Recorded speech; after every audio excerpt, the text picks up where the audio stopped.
उदाहरण हैं, नया आयाम दे रही हैं। शिक्षा के क्षेत्र में लगातार उनके द्वारा उत्कृष्ट कार्य किए जा रहे हैं। एक बड़ी सौगात उन्होंने बुंदेलखंड क्षेत्र को दी है, एकलव्य यूनिवर्सिटी के रूप में। उनके बारे में इस वीडियो के जरिए आपको बताते हैं, उसके बाद मैं उनको बुलाऊंगी और उनसे तमाम सवालों के जवाब हम जानने की कोशिश करेंगे। नारी एक, रूप अनेक को सार्थक करती बहुमुखी प्रतिभा की धनी, रघुनाथ कन्या महाविद्यालय मेरठ की सर्वश्रेष्ठ छात्रा और स्वर्ण पदक विजेता डॉक्टर सुधा मलैया मध्य प्रदेश का असाधारण और प्रेरक व्यक्तित्व हैं।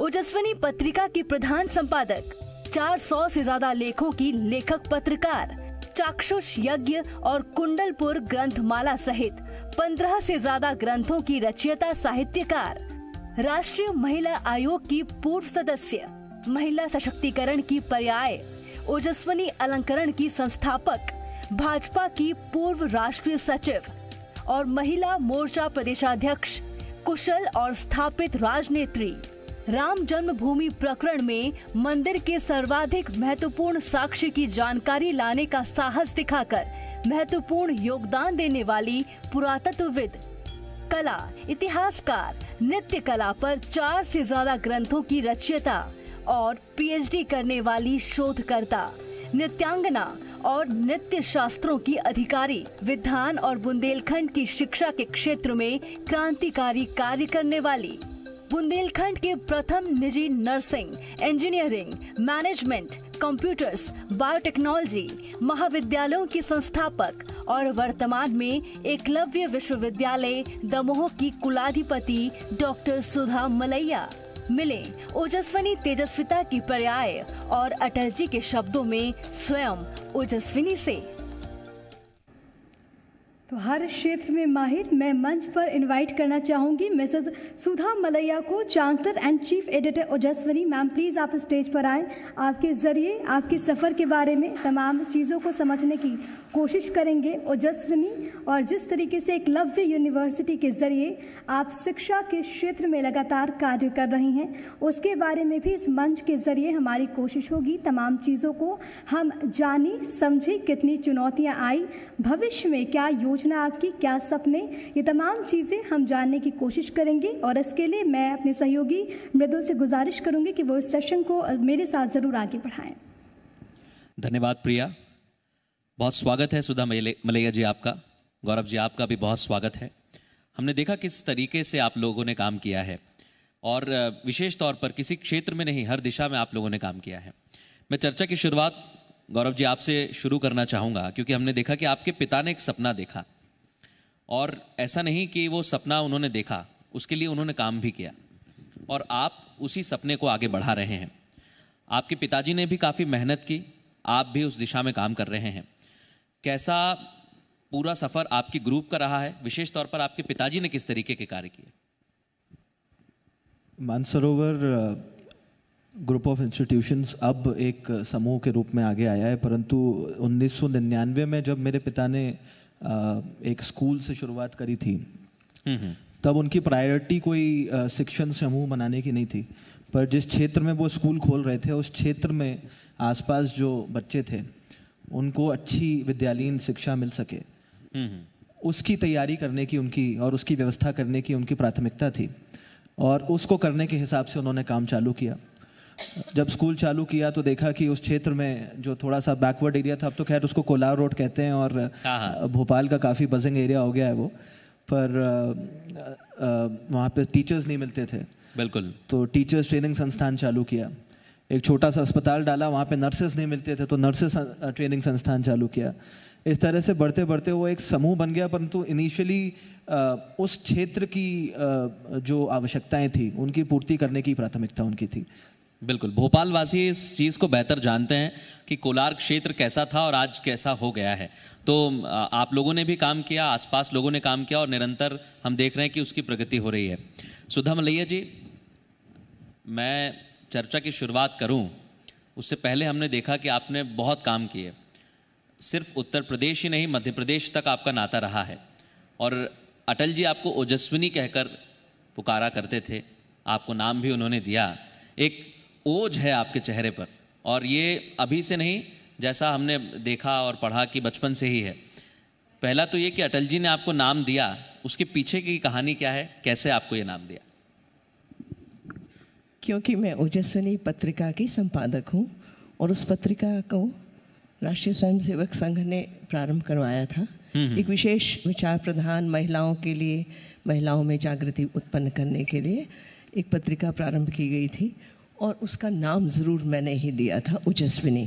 तो जब हम ओजस्विनी के बारे में अटल जी से बात करते थे, और क्योंकि ओजस्विनी अलंकरण की हमने स्थापना की थी, और तो अटल जी उसके प्रथम मुख्य अतिथि थे, और ओजस्विनी अलंकरण के साथ, ओजस्विनी पत्रिका के साथ पहचान जो स्थापित हुई, तो अटल जी का एक अलग निराला अंदाज था। अटल जी केवल राजनेता ही नहीं थे, वो कवि हृदय थे, सब जानते हैं, और उन बहुत उदार मना थे। तो वो बहुत हास परिहास के साथ कहते थे, आइए आइए ओजस्विनी जी, तो बस ऐसे। बिल्कुल, और अपने इसी अंदाज से वो जाने भी जाते रहे और आज भी लोग उनके उसी छवि को याद करते हैं। गौरव जी, मैं आपसे समझना चाहूँगी, जैसे कि आपने जिक्र किया कि अपने पिता के सपनों को साकार करने की दिशा में आप आगे बढ़ रहे हैं, और क्योंकि शिक्षा के क्षेत्र में आप लोगों के द्वारा तमाम तरह के कदम उठाए गए, आयुर्वेदिक कॉलेज के ज़रिए भी आपने लोगों को जोड़ा, इस हॉस्पिटल के ज़रिए भी आपने लोगों को जोड़ा, कितना कठिन रहा, क्योंकि कोरोना काल और इससे तमाम तरह की कठिनाइयाँ, चुनौतियाँ, लोगों के जहन में तमाम तरह के सवाल, लेकिन एक विश्वास आयुर्वेद को लेकर, कैसा रहा ये सफ़र और कितना चैलेंजेस, कितनी चुनौतियां रहीं? देखिए, आपदा तो पूरे दुनिया के लिए, हमारे देश के लिए भी और दुनिया के लिए भी बहुत बड़ी थी, पर हमारे प्रधानमंत्री जी ने बड़े क्लियरली बोला था कि आपदा में आप समाज को कैसे सर्व कर सकते हैं, उसके अवसर ढूंढिए। तो मैं खुशकिस्मत हूँ कि मानसरोवर आयुर्वेद कॉलेज के माध्यम से जो हमारे डॉक्टरों की टीम थी, उन्होंने आके मुझे बोला कि हम क्यों ना काढ़ा बनाएं, और हमने ये एक आरोग्यम काढ़ा उस समय 50 ग्राम के छोटे छोटे पैकेट बनाने चालू किए, और संघ का एक प्रकल्प है, सेवा भारती कहते हैं उसको, उनके साथ मिलकर करीब 1.25 लाख लोगों तक इस काढ़े को निःशुल्क हमने पहुँचाया। उस समय अगर आप देखते हैं तो भोपाल के रेलवे स्टेशंस पे, एयरपोर्ट्स पे और जितने भी पब्लिक प्लेसेस है जहाँ लोगों का आना जाना उस समय भी चल रहा था, वहाँ तक इन काढ़ों को पहुँचाया। दूसरी लहर में चैलेंजेस थोड़े अलग थे। दूसरी लहर में बेड्स नहीं मिल रहे थे, बिल्कुल, ऑक्सीजन सप्लाई की दिक्कत थी, वेंटिलेटर्स नहीं थे, NIVs नहीं थे, CPAP बाईपैप मशीन्स नहीं थी। तो हमारी चेयरमैन, मेरी माता जी श्रीमती तिवारी ने खुद स्वयं खड़े होके और मुझे भी साथ में खड़ा करके 15 दिन में एक 30 बेड का कोविड केयर यूनिट बनाया, जहाँ पे वेंटिलेटर से लेके CPAP बाईपैप सारी सुविधाएं थी। और प्रायोरिटी हमारी यही थी कि हमारे संस्था समूह में करीब 1200 परिवार जुड़े हुए हैं, इन सब परिवारों में से कोई भी ऐसा व्यक्ति ना हो जिसको बेड ना मिले। तो प्राइमरीली हमने अपने लोगों को ही सर्व किया, पर उसके माध्यम से एक अच्छा देवर a big group of people जिनको हम सर्व कर पाए। बिल्कुल, समाज की बेहतरी के लिए कार्य करना हो और अगर आप ऐसे कठिन समय में कार्य करें तो बहुत ही अच्छा है ये। और समाज की बेहतरी के लिए सिर्फ स्वास्थ्य नहीं, अलग अलग क्षेत्रों में कार्य किए जाते हैं। उसमें हमारे युवा पीढ़ी के लिए साहित्य बड़ा महत्वपूर्ण है, और आपने, जैसा आपने बताया कि आप प्रधान संपादक भी हैं ओजस्विनी प्रकाशन की, आपने साहित्य की दिशा में बहुत प्रकाशित भी किए हैं, साहित्य निरंतर आप कर भी रही हैं। उस दिशा में हमें थोड़ा बताएं, कैसा रहा वो सफ़र? देखिए, मेरी पहली पुस्तक का विमोचन माननीय पूर्व प्रधानमंत्री अटल जी ने ही किया था, चाक्षुष यज्ञ, जो मेरे शोध कार्य पर आधारित था। वैसे मुझे बहुत सारे लोग ज़्यादातर श्रीमती सुधा मलैया ही कहते हैं, मेरी डॉक्टर की उपाधि खो जाती है, जैसे कि अभी हमारी एंकर ने भी शुरुआत ऐसे ही की थी, भले उसके पास मेरा परिचय था, लेकिन उसने कहा श्रीमती सुधा मलैया, तो it happens with me, I don't know why. पर तो PhD मैंने की जब डॉक्टर हरि सिंह गौर विश्वविद्यालय सागर से, तो उस विषय पर कि प्राचीन भारतीय कला में नृत्य का अध्ययन, तो वो एक ग्रंथ था जिसका विमोचन अटल जी ने किया। उसके बाद मेरे ओजस्विनी के संपादकीय हैं, प्रतिदर्श वर्ष में अभी बहुत सारे 4 प्रकाशन उसके हो चुके हैं। कुंडलपुर हमारा एक तीर्थ क्षेत्र है जो दमोह में है, और उसके ऊपर मेरी 4 बड़ी 1000 पृष्ठों की 4 ग्रंथ निकले हैं, ग्रंथमाला है पूरी वो। चंद्रगिरी एक श्रवणबेलगोला में, क्योंकि हम जैन हैं, तो वहाँ के उसके ऊपर तीर्थ क्षेत्र पर एक किताब है। और इसी प्रकार से राम जन्मभूमि आंदोलन पर भी, राम जन्मभूमि के जो आर्कियोलॉजिकल एविडेंसेस हैं उस पर भी एक किताब प्रेस में। मैं इसको थोड़ा सा और आगे बढ़ाना चाहूँगा, क्योंकि जब हम उस साहित्य को देखते हैं या उस पौराणिक काल की कथाओं को हम देखते हैं, जो निशान, जो चिन्ह वहाँ पर निकले हैं, स्मृति चिन्ह निकले हैं, और आप तो उनकी गवाह रही होंगी, मैं गलत नहीं हूँ तो उससे जुड़ी हुई कोई विशेष बात है जो आप हमें बताना चाहें? उससे जुड़ी हुई वो मेरे जीवन का सबसे अधिक रोमांचक क्षण था। मैं उससे कैसे जुड़ी, ये भी एक आश्चर्यजनक घटना थी। विश्व हिंदू परिषद के आचार्य जी का फ़ोन आया, आप सुधा मलैया जी बोल रही हैं? जी बोल रही हूँ। आप जाएंगे? हम अयोध्या जा रहे हैं, हिस्टोरियंस फोरम का गठन किया है, आप हिस्टोरियन हैं, आप जाना चाहेंगी? चली जाऊँगी। आप कौन बोल रहे हैं? लेकिन बोले आप मुझे नहीं जानती। मैं कहा नहीं। तो उन्होंने परिचय बताया। मैंने कहा नहीं, आप कह रहे हैं तो चली जाऊँगी। चली गई। उसके पहले हम लोगों ने मतलब 6 दिसंबर 1992 के पहले जून में जब उसकी लेवलिंग हो रही थी, उतने एकड़ ज़मीन की जो यूपी सरकार ने अधिग्रहित की थी, तो उसके उस समय बहुत सारी एविडेंस, आर्कियोलॉजिकल एविडेंस राम जन्मभूमि मंदिर की मिली थी। लोग यह कारण और अन्यथा ही और मिथ्या कहते रहे, मिथ्या प्रचार रहा है। ये देश का दुर्भाग्य है कि इस स्वतंत्र देश का 75 वर्षों के बाद भी हमने जो भी कुछ पढ़ा है, आधे से ज़्यादा इतिहास गलत पढ़ा है। हमें गलत पढ़ाया जा रहा है और गलत हम सिखाया जा रहा है। बिकॉज जो भी हमारी शिक्षा नीति बहुत प्रारंभ में रही, वो बहुत लेफ्टिस्टों के हाथ में चली गई, जिन्होंने हमारे देश का इतिहास ही बदल दिया। हमारे देश में हमारे सामने साक्ष्य खड़े होते हैं, देश में खड़े हैं, हर मोहल्ले मोहल्ले में, मध्य प्रदेश के हर गाँव में टूटे मंदिर पड़े हैं, सब कुछ है। मैं उसमें नहीं जाना चाहती, क्योंकि हम लोग बचते भी बहुत हैं, क्योंकि हम अपने आप को सेक्युलर सिद्ध करने में ही लगे रहते हैं। इसने हमारा इस देश का बहुत नुकसान किया है। तो वहाँ पर उस समय बहुत सारे उसके आर्टिफैक्ट्स मिले थे, तो हम लोग हिस्टोरियंस फोरम के रूप में गए थे। और उसके बाद मैं वहाँ थी 2 दिसंबर से 6 दिसंबर को। तो जब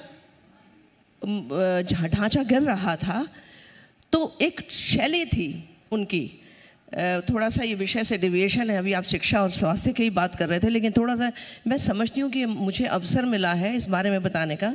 तो उन लोगों की एक शैली थी कि मंदिर तोड़ा और उसी के मलबे से उसको डाला।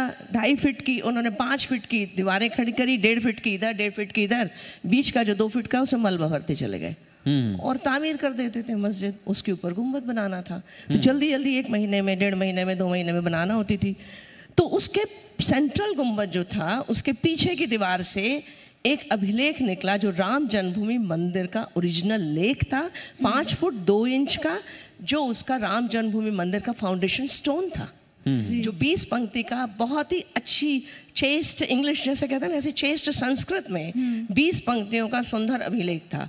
अब उसकी फोटोग्राफी हमने कर ली, लेकिन उस फोटोग्राफी को जब हम लेकर गए तो पूरा देश के सारे समाचार पत्र शर्म से काले हुए पड़े थे। हमने कहा इनको बताओ, ढांचा नहीं टूटा है, मंदिर निकला है, आर्कियोलॉजिकल साक्ष्य इतने सारे हैं निकले हैं। बिल्कुल। तो वो बोले कि कैसे बताया? मैंने कहा ये रे साक्ष्य। तो जब मैंने उनको अभिलेख सबसे बड़ा दिया, तो बोले इसको हम ऐसे नहीं पढ़ सकते, इसको तो हम वैसे पढ़ेंगे जब आप इसकी छाप बनाए जाए, इसके क्लियर फोटोग्राफ्स हों। तो मैंने कहा आप कैसे जाए? तो फिर मैंने सोचा कि मुझे जाना है, मुझे कर्फ्यू में जाना है। तो रोमांचक क्षण वही था। When I took that decision, that was the most courageous decision which I took, and I didn't know कि मैं साहस दिखा रही हूँ, मुझे पता ही नहीं था। शूट एट साइट के ऑर्डर्स थे, हाँ बिल्कुल, कर्फ्यू लगा हुआ था। मैं फैज़ाबाद से एक मोटरसाइकिल पे अपना एक प्रेस कार्ड बनवा कर वहाँ गई और मैंने उसका 4-6 घंटे 3-3 फोटोग्राफ कैमरे मेरे हाथ में थे और वीडियो कैमरा मेरे हाथ में था। स्टैम्पेज बनाई जो मैंने पहले कभी नहीं बनाई थी। और वो जो जानकारी हमने देश को दी है, मैं ये बताना चाहती हूँ, मैं संक्षेप में इसलिए जल्दी जल्दी कट शॉर्ट कर रही हूँ कि वो जानकारी 7 दिसंबर से कर्फ्यू लग गया। हाँ। उस समय हम निकाल दिए गए बाहर कि सब निकलो निकलो, हम निकल गए। 7 दिसंबर से कर्फ्यू लगा है। उच्चतम न्यायालय ने, कोर्ट का जजमेंट आ गया है, उच्च न्यायालय का जजमेंट आ गया था। वो पूरी की पूरी एविडेंस आज भी पब्लिक आई के लिए ओपन नहीं है।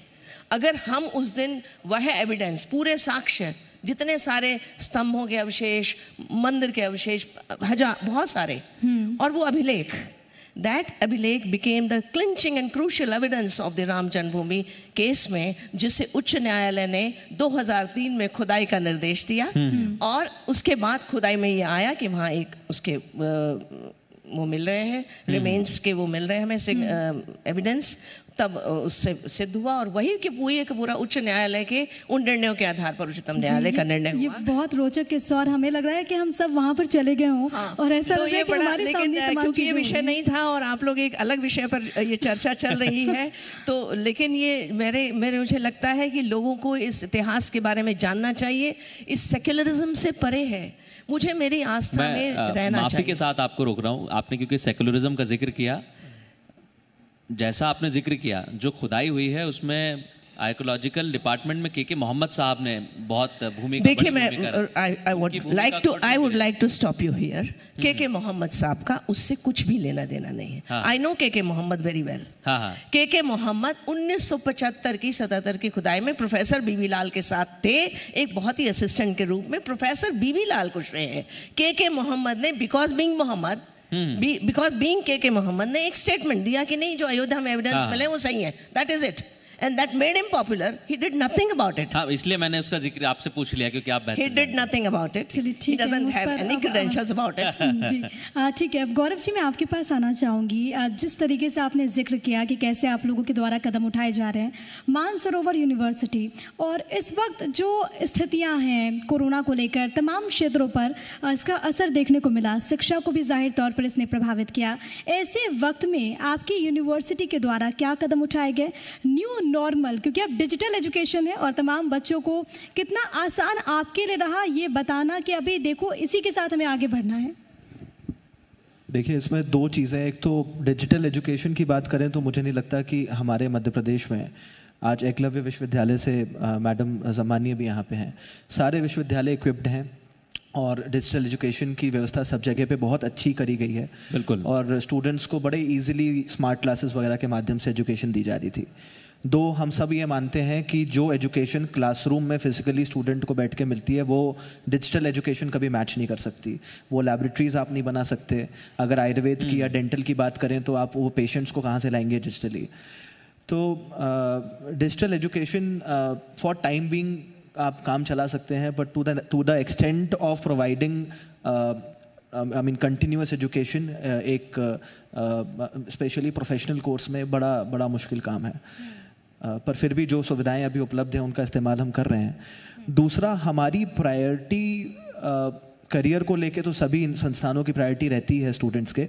इस दौरान हमारी प्रायोरिटी ये थी कि स्टूडेंट्स को हम किस तरह से साइकोलॉजिकली स्ट्रेंथन करें, क्योंकि कोरोना तो हो रहा था, वो आदमी को फिजिकली उसको परेशान कर रहा था हम लोगों को, पर घर पर बैठे बैठे जो स्टूडेंट अपने फ्यूचर के बारे में इतने सपने देख के बैठा है वो घर पर बैठे बैठे साइकोलॉजिकली भी बड़े स्ट्रेस में था। तो हमने एक काउंसलर्स की टीम को हायर किया और हमने रेगुलर काउंसलिंग सेशंस चालू किए और ये इंश्योर करने की कोशिश करी कि उनकी जो एक मानसिक एक साइकोलॉजिकल वेलबींग है वो लगातार हम बना के रखें, उसको भी हमने एक जिम्मेदारी के रूप में लिया। और इसका रिजल्ट ये रहा कि अगर मैं गलत नहीं हूँ तो आयुर्वेदिक कॉलेज जो है वो मध्य प्रदेश में प्रथम आ गया है, नंबर 1 हो गया है और धीरे धीरे निरंतर वो उसी दिशा में आगे बढ़ रहा है। तो वो आप लोगों ने काफ़ी मेहनत की है उसके लिए। देखिए अगर ये स्टूडेंट्स का फीडबैक है तो मैं इसका स्वागत करता हूँ, पर मुझे लगता है कि रास्ते बहुत लंबे हैं। हाँ। और हम लोगों को अभी बहुत सारा काम इस क्षेत्र में और करना है, पर ज़रूर सुन के अच्छा लगता है कि ये एक अच्छे आयुर्वेद संस्थान की तरह उभर के मध्य प्रदेश में आया है। सुधा मैम, मैं एक बार फिर से तमाम चीज़ों पर जाना चाहूँगी क्योंकि आपने इतने किस्से शेयर किए हैं। जब मैं आपके बारे में देखती हूँ, जो क्लिप भी हमने दर्शकों को दिखाई, चाहे वो कोई भी क्षेत्र हो, चाहे वो शिक्षा का क्षेत्र हो, चाहे वो राजनीति का क्षेत्र हो, चाहे वो कला का क्षेत्र हो, आपने हर एक क्षेत्र में हाथ आजमाया और एक मुकाम हासिल किया। कितना आसान रहा या फिर अगर कठिनाइयाँ थी तो उसको आपने कैसे पार किया? जो चीज़ बहुत देखने में सरल लगती है, कहते हैं ना, जो वो उसके पीछे उतना सच वैसा होता नहीं है। कई बार कठिनाइयाँ तो हर रास्ते में होती हैं। ये सही है कि मुझे मेरे मायके का परिवार भी बहुत, मैं जब पैदा हुई तो बहुत समृद्ध था, लेकिन मेरे पिता ने बहुत गरीबी देखी। हम लोगों को तो समृद्धि मिली, लेकिन मेरे पिता भी कंजर्वेटिव थे। हम लोगों को अच्छे संस्कार दिए, बहुत अच्छे से उन्होंने करा। वो नृत्य सीखने नहीं देना चाहते थे, तो मैंने कठिनाइयों से छुप कर, मैं BSc स्टूडेंट थी, I was a science student, so I did BSc with biology. और फिर उसके बाद मैं छुप छुप कर डांस सीखने जाती थी। मैं कॉलेज चली जाती थी 8 बजे और शाम के 6 बजे लौटती थी घर की, दोबारा जाना ही नहीं मिलेगा। तो शाम की डांस क्लास अटेंड करके आती थी। तो मैंने ऐसे डांस सीखा। और जब मैंने एक बार अपने पिता के सामने किया, तूने डांस कब सीखा? मैं कहा बाबूजी आपने तो सीखने नहीं दिया, तो मैंने चुप के सीख लिया।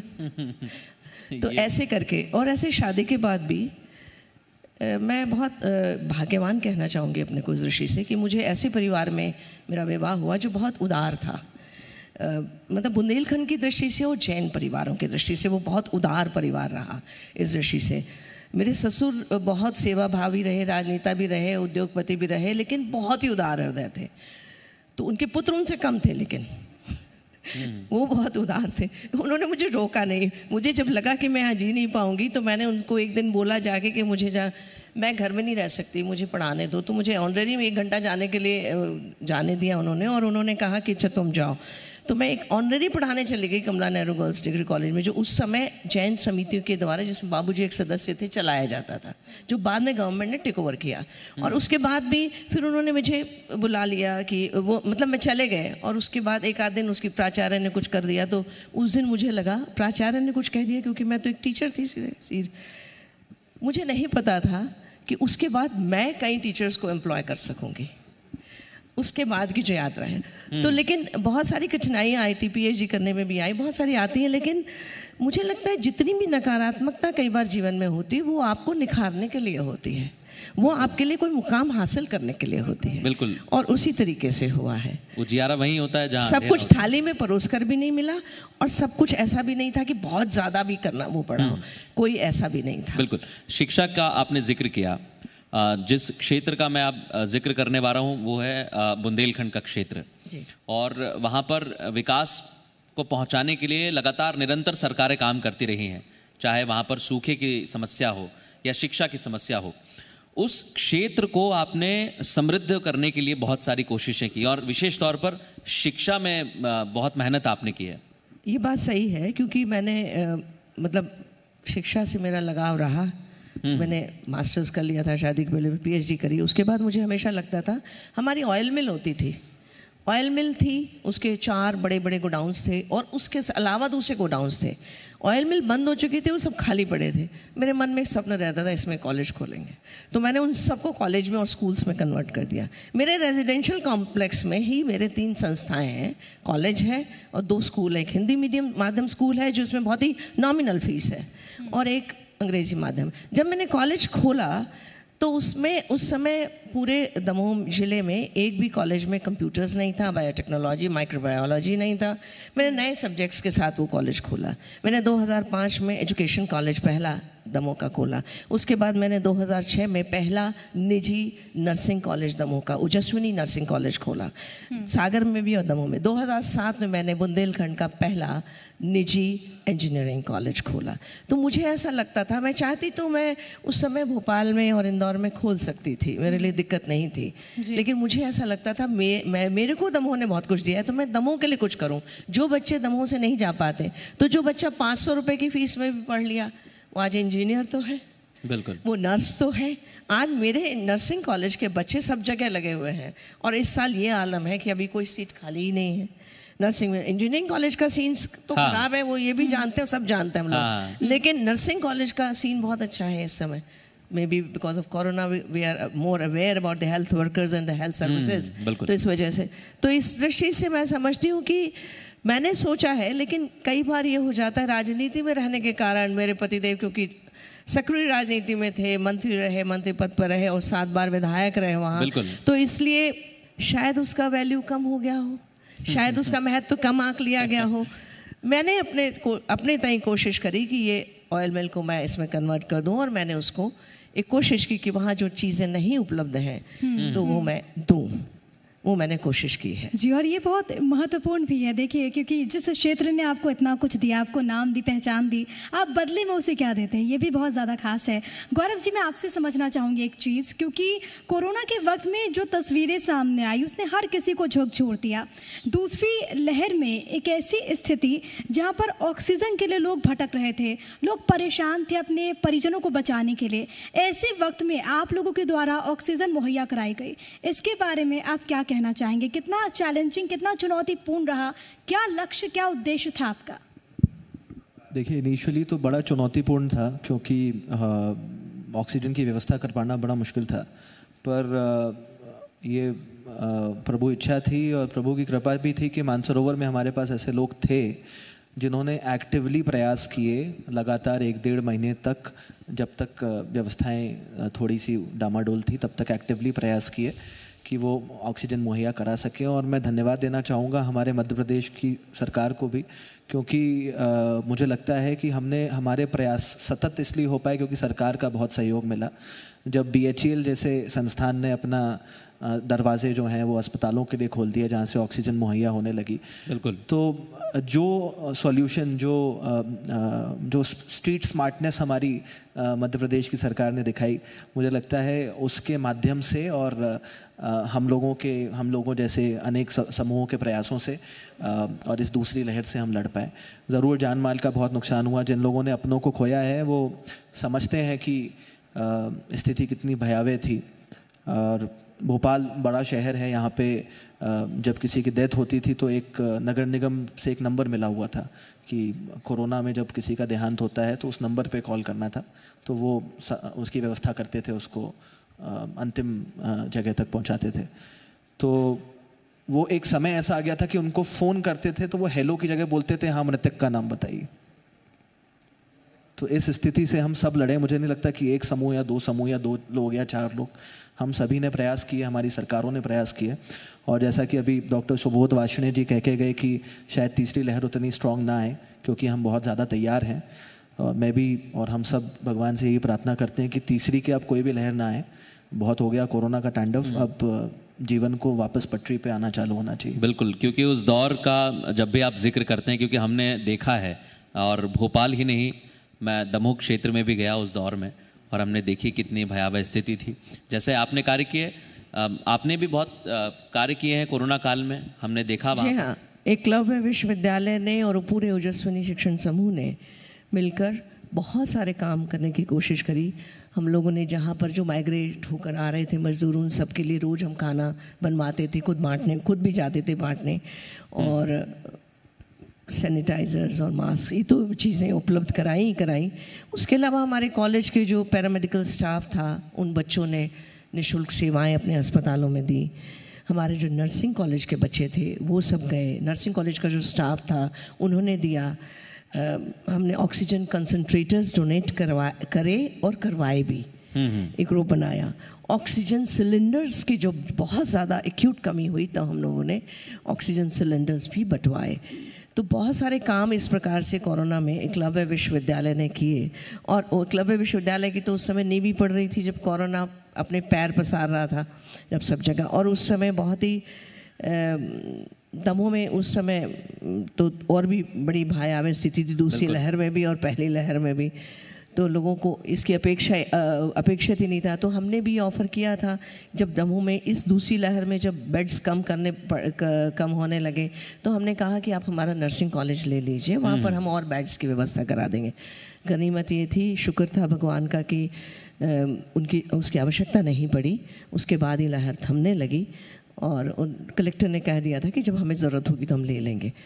बिल्कुल, ये बहुत अच्छा रहा कि हम उस जोन से निकल के बाहर आ गए हैं और अब एक अंधियारा जो है वो छट चुका है, उजाला हो चुका है, उजियारा आ चुका है। वैसा जैसा अटल जी कहा करते थे कि नई सुबह, और अब नई सुबह में हम प्रवेश कर रहे हैं। उम्मीद करते हैं कि ऐसे ही आप लोग समाज की बेहतरी के लिए कार्य करते रहें, आप इस दिशा में निरंतर आगे बढ़ते रहें। थोड़ी सी समय की ज़रूर कमी है, लेकिन आप दोनों के साथ हमने बहुत रोचक चर्चाएं की, क्योंकि एक तरफ युवा जोश था तो दूसरी तरफ आपका अनुभव था, और आपने जिस तरीके से कार्य किए वो राम जन्मभूमि के लिए हो। एकलव्य विश्वविद्यालय के बारे में ज़रूर कुछ कहना चाहूँगी। एकलव्य विश्वविद्यालय में जैसे अभी हमारे दूसरे कॉलेजेस कुछ मर्ज हो गए ना, एकलव्य विश्वविद्यालय में जो मैं ख़ास बात कहना चाहती हूँ, अब भोपाल और इंदौर के विश्वविद्यालयों से तो हम तुलना नहीं करेंगे, हम तो छोटे से ज़िले में हैं और छोटे से प्रयास करना चाहते हैं। एकलव्य के द्वारा मैं लक्ष्य ज्ञान प्राप्त, मैं जो बताना चाहती हूँ बच्चों को कि ज्ञान प्राप्त करने की इसलिए करना है कि लक्ष्य का संधान करना है। और लक्ष्य केवल एक नहीं है, एक बाहर के लक्ष्य हैं और एक अंदर के लक्ष्य हैं। और अंदर के लक्ष्य बहुत महत्वपूर्ण है। बिल्कुल। अंदर के लक्ष्य ही बाहर के लक्ष्यों को भी शक्ति देते हैं और सशक्त बनाते हैं। तो अंदर के लक्ष्य करने के लिए संस्कारित होना पड़ेगा। तो मेरे अपने विश्वविद्यालयों में और अपने शिक्षण समूहों में मैं जो करती हूँ, मुझे ये गुड मॉर्निंग, गुड आफ्टरनून और गुड इवनिंग से बहुत चिढ़ होती है। तो मैंने कहा भैया प्रणाम कर लो, नमस्कार कर लो, जय भारत कर लो। हाँ। कम से कम अपनी संस्कृति में, मुझे किसी ने, एक बहुत बड़े नेता ने बताया था कि कम से कम एक भारत ही ऐसा देश है जो अपनी संस्कृति, अपनी भाषा में हस्ताक्षर नहीं करता और जो अपनी भाषा में अभिवादन नहीं करता। ये कैसे होता है? स्वतंत्र होने के बाद कम से कम अभिवादन तो अपनी भाषा, अपनी संस्कृति में करो और अपनी भाषा में अपने हस्ताक्षर तो करो। हम अंग्रेजी में ही हस्ताक्षर, उस दिन से मैंने हस्ताक्षर करना अंग्रेजी में बंद कर दिया और मैंने उस दिन से good morning, good evening, good afternoon बंद कर दिया। तो मैं वैसी प्रकार की संस्कृति को लेकर एकलव्य में चलना चाहती हूँ कि थोड़ी सी भारतीयता की छाप आती रहे। जो हमारे जीवन मूल्य हैं, जो भारतीय सांस्कृतिक मूल्य हैं, उन मूल्यों की संस्थापना वहाँ हो सके। इसीलिए हमने उसमें योग और नेचुरोपैथी केंद्र भी खोला है और हमने एक पिरामिड भी ध्यान केंद्र बनाया है। और वो ध्यान करना, मेडिटेशन करना हमारे एक सिलेबस का एक अनिवार्य अंग होने वाला है। बिल्कुल, बहुत अच्छी बात है। जैसे एकलव्य एक वीर धनुर्धर थे और संस्कृति को सहेजना, जिस दिशा में आप कर रही हैं कार्य, वो निरंतर ऐसे ही आप करते रहें। आपका भी बहुत धन्यवाद हमसे चर्चा करने के लिए। और अभिवादन, कोरोना काल में सभी ने नमस्कार करना शुरू कर दिया है, इसके लिए भी हम धन्यवाद करते हैं। बहुत धन्यवाद आप दोनों का इस महत्वपूर्ण चर्चा में शामिल होने के लिए। बहुत धन्यवाद। पर मैं आप दोनों से अनुरोध करूंगी, आप कृपया मंच पर ही रहें। और मैं इसके साथ मंच पर आमंत्रित करना चाहूँगी ZMPCG sales head Rajiv Tripathi ji को।